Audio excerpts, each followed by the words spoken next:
Section 2.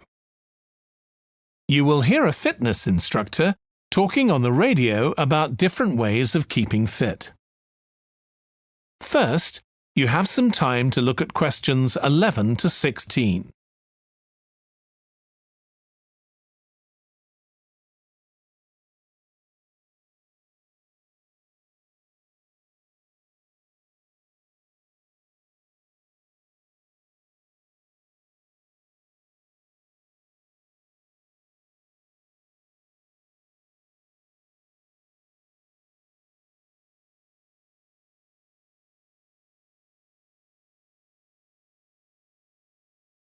Now listen carefully and answer questions 11 to 16. So, if you're one of those people who hasn't found the perfect physical activity yet, here are some things to think about which might help you make the right decision for you.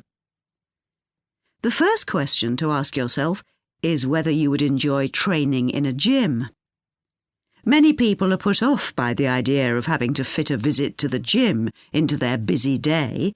You often have to go very early or late, as some gyms can get very crowded. But with regular training, you'll see a big difference in a relatively short space of time. Running has become incredibly popular in recent years. That's probably got a lot to do with the fact that it's a very accessible form of exercise. Anyone can run, even if you can only run a few meters to begin with. But make sure you get the right shoes. It's worth investing in a high-quality pair, and they don't come cheap. Another great thing about running is that you can do it at any time of day or night. The only thing that may stop you is snow and ice. Swimming is another really good way to build fitness. What attracts many people is that you can swim in an indoor pool at any time of year. On the other hand, it can be quite boring or solitary. It's hard to chat to people while you're swimming lengths. Cycling has become almost as popular as running in recent years. That's probably because, as well as improving their fitness, many people say being out in the fresh air in a park or in the countryside can be fun. Provided the conditions are right, of course. Only fanatics go out in the wind and rain. Yoga is a good choice for those of you looking for exercise which focuses on developing both a healthy mind and body. It's a good way of building strength, and with the right instructor, there's less chance of hurting yourself than with other more active sports. But don't expect to find it easy. It can be surprisingly challenging, especially for people who aren't very flexible. Getting a personal trainer is a good way to start your fitness program.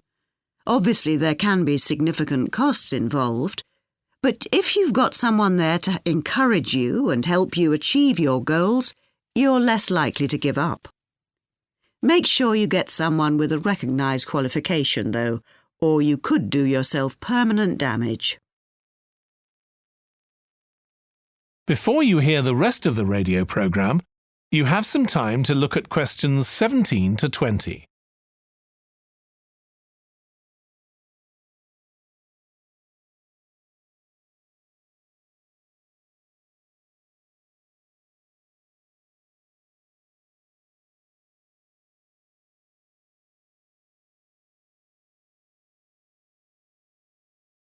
Now listen and answer questions 17 to 20.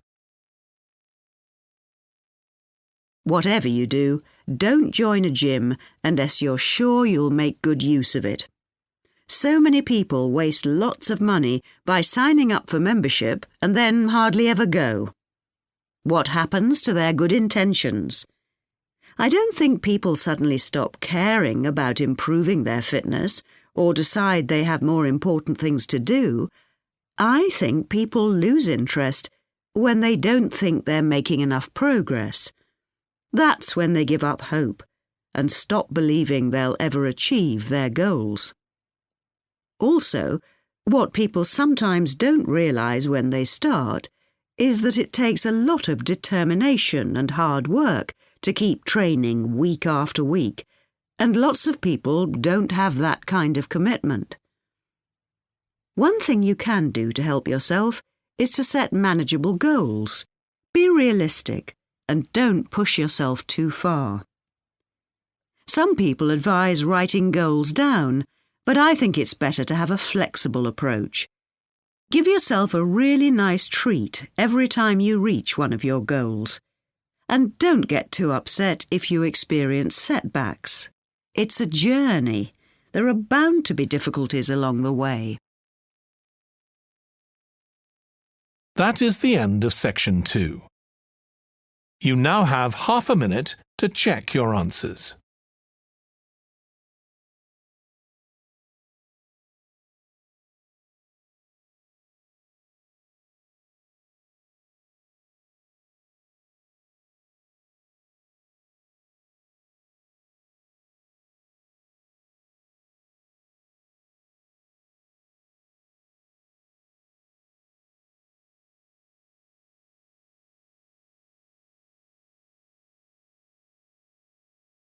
Now turn to section 3.